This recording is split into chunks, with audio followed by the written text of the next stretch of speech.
बे बिथिङाव आं बेखौनो बुंनो नागिरो जे गोबां समाव बेबायदि नुयो जे एसएलसि एग्जामाव मोजाङै उथ्रियो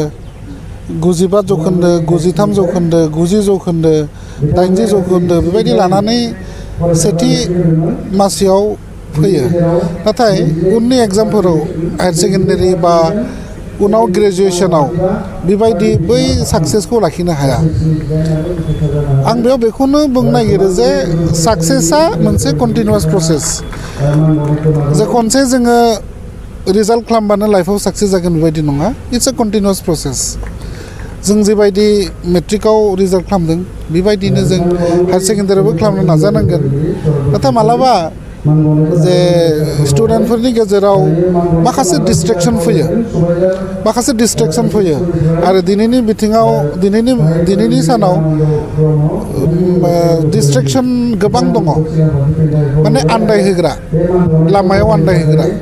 गोसोखौ गुबुन फारसे बोना लांनाय डिस्ट्रेक्शन जायो डिजिटेल एजआव ससियेल मिडियाया मोनसे डिस्ट्रेक्शन खालामो गोबां लाइमोनखौनो ससियेल मिडियायाव बांसिन सम थांहोनानै गावनि फरायनांगौ समखौ माने नस्थ' खालामनायखौ नुनो मोनो बेखायनो बे डिस्ट्रेक्शनफोरनिफ्राय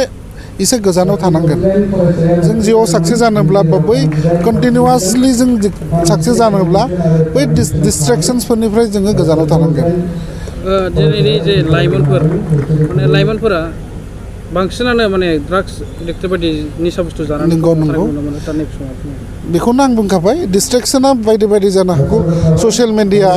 बा निसा जातीय द्रब्य माने निसा जायखिजाया ड्राग्स जुमाय बेबायदिनो माखासे जानो हागौ बैनिफ्राय जिमान हायो गावखौ गोजानाव लाखिनांगौ आरो बेयावहाय जोंनि बिगोमानि मोनसे गोनां बिफाव दङ बिगोमाफोरा एसे नायनांगौ गथ'आ कलेजाव थांनानै फरायदोंना फरायाखै जिहेतु मेट्रिक आनजादनि उनाव बांसिन गथ'आनो न'खौ एंगारनानै गुबुन जायगायाव थांनानै फरायनांगौ जाहैयो बेखायनो न'निफ्राय जानगार जानायनिबो मोनसे सुबिदा बिथांमोना मोनो बेखायनो बिगोमाया एसे मोजाङै नोजोर लाखिनांगौ आरो आं गासिबो आंनि बिगोमा नोंथांमोनखौ माने खावलायो जे नोंथांमोना बेखौ नायनांगौ माने गावनि फरायसाफोरा सम मथे मावनांगौ खामानिखौ मावदों ना मावाखै बै डिस्ट्रेक्शनआव आन्दायदों नामा बेखौ आं बुंनाय जोंनि बर'नि जे फरायसाफोरा मेट्रिक आनजादाव माने गोबां बर' बिजों फरायसालिफोरा 100 जौखोन्दो उथ्रिसारदोंब्लाबो जे आसामाव नांगौ बायदि आसामनिजों जुजिनो हानाय बेबायदि थासारियाव फैयाखै दा माबायदि मावबावनांगौ दं होननानै नोंथाङा फोरमायो क्वालिटि इडुकेसननि थाखाय बर' फरायसा आफादा गोबां खामानि मावगासिनो दङ जोंनि फोरोंगिरि बिथांमोना आरो जोंनि गोरों गोरा समाजाबो जोंनि माहारियारि फसंथानफोर जोंनि बिगोमा बिथांमोनाबो जोंनि फरायसा बिथांमोनाबो नाजागासिनो दङ जे दिनैसिमहालागैनो बर' बिजोंनिफ्राय जोङो आसामनि जि टप 10 गोदो दंमोन देग्लायथ' टप 3 लाखिदों बेयाव जों फैनो हायाखै दुखुनि बाथ्रा जों गावखौ सेल्फ इभेलुसन खालामनांगोन जों माव गोरोन्थि जोंहा दङ आरो जोंनि माहारियारि फसंथानफोर आरो फोरोंगिरि माहारि बिथांमोना नाजागासिनो दङ आरो आसा खालामो फैबाय थानाय दिनाव जों निस्सय बेबायदि मोनसे पजिसनाव मोननो हागोन होननानै आं आसा खालामो मानोना दिनै लास्ट 10 इयार्सनि जुदि जों डाटाखौ नायो मेट्रिकनि 10 इयार्सनि सिगां जोंना 600 फार्स्ट डिभिजन फैयोमोन नाथाय देग्लाय more than 3,800 सामथिं फैदों 10 बोसोराव जुदि बेबायदि मोनसे सेन्स जानो हायोब्ला आं सानो जे फैबाय थानाय दिनाव जों निस्सय आसामिस मिडियाम बा आसामनि जि टप 3 पजिशन बा टप 10 पजिशन बेयाव जोंनि बर' बिजोंनि फरायसाफोरा मोननो हागोन जिल्ला दुलाराय बर' फरायसा आफादनि बानजायनायाव दिनैहाय बे बिजनि दख'रा एबसुनि सिङाव थानाय बर' लावगाव बड'सा गोजौ फरायसालिनि जि गेवलां फोथार बेवहाय सानसेनि हाबाफारि लानानै गोबां रोजा फरायसा आरो गारजेन आरो बर'नि माहारियारि आफादनि दैदेनगिरि आरो फोरोंगिरि सानसुमै बिथांमोनखौ लानानै दिनै चिरां जिल्लानि सिङाव गासै फार्स्ट डिभिजन जानायफोरनि गेजेराव टप 10 पजिशन आवग्रिनो हानाय गासै 14 फरायसाफोरखौ दिनै बरायदों आरो मान बावदों जिल्ला एबसुनिफ्राय आरो बेजों लोगोसे बिजनि दख'रा एबसुआबो दख'रानि सिङाव थानाय गासै फार्स्ट डिभिजन फरायसाफोरखौ मान बावदों आरो बिनि अनगायैबो फार्स्ट डिभिजननि गेजेराव टप 10 पजिशन बिथांमोनाबो मोनसे स्टेटास होनानै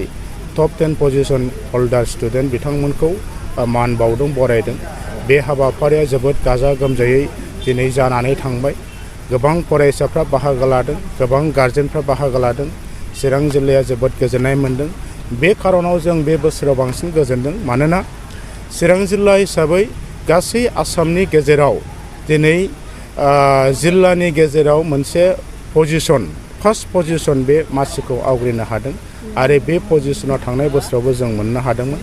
एबार फिन खनसेबाव मोनफिननो हानायखाय जों जोबोद गोजोननाय मोन्दों आरो बेबायदि रिजाल्ट लाबोनो हानायनि थाखायनो दिनै चिरां जिल्ला एबसुआ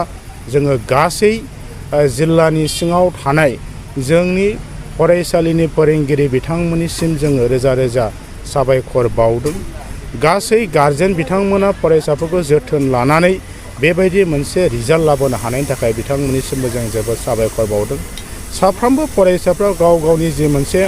बावसोमनाय बा परिश्रम खस्थ' खालामनानै मोनसे एचिभमेन्ट लाबोनो हानायनि थाखाय फरायसाफोरनिसिमबो जों रोजा रोजा साबायखर बावदों। बे थांखिखौ मोगथाङाव जाफुंहोनो थाखाय एबसुनि खावलायनाय बायदियै जोंनि जिल्लानि सिङाव थानाय गोबां माहारियारि आफादफोर बिथांमोनाबो जोंजों लोगोसे खामानि मावदों। फोरोंगिरि बिथांमोनाबो जोंनि खावलायनाय बायदि खामानि मावदों। बेनिखायनो बिथांमोननिसिमबो दिनैनि बे मुहुर्त समाव चिरां जिल्लाया आसामनि मादाव फार्स्ट पजिशनाव थानो हानायनि थाखाय जों साबायखर बावदों। चिरां जिल्लानि आइएसनिफ्राय जागायनानै डिअ बिअ गासिबो अफिसार बिथांमोननिसिमबो जों साबायखर बावदों आरो जोबथानायाव आथिखालनि जे बिटिआर खुंथाय बिथांमोना बिटिआर गोरोबथा जानायनि उननिफ्राय दिनै जाय सरकारा सान्थियै बे बड'लेण्ड हालामखौ बिथांमोना सालायबाय थादों आरो बिथांमोननि मोनसे मिशन आरो मोनसे थांखि लानानै खामानि मावलांनायनि थाखायनो दिनै सान्थिनि गेजेराव रायजो राजाफ्रा फरायसाफ्रा जि गावनि साननायखौ लानानै खामानि मावनायनि परिबेस मोननो हादों। बेनिखायनो बिथांमोननिसिम जों दिनैहाय साबायखर बावदों। आसा खालामदों चिरां जिल्लाया फैबाय थानाय समाव दिनै जाफुंसारनाय गथ'फोरनिफ्राय जों गोबां मेडिकेलाव, गोबां इन्जिनियाराव, गोबां सिभिल सार्भिस आरो गुबुन गुबुन डिपार्टमेन्टआव गाव गावनि स्केलखौ लानानै मानब समाजाव जे थांनानै थानायनि थाखाय जे हिउमेन रिसोर्स बे हिउमेन रिसोर्सखौ जों मोननो हागोन। बेनि थाखाय आफा आनान गसाइनि खाथियाव आर'ज गाबबाय। गोजोन्थों।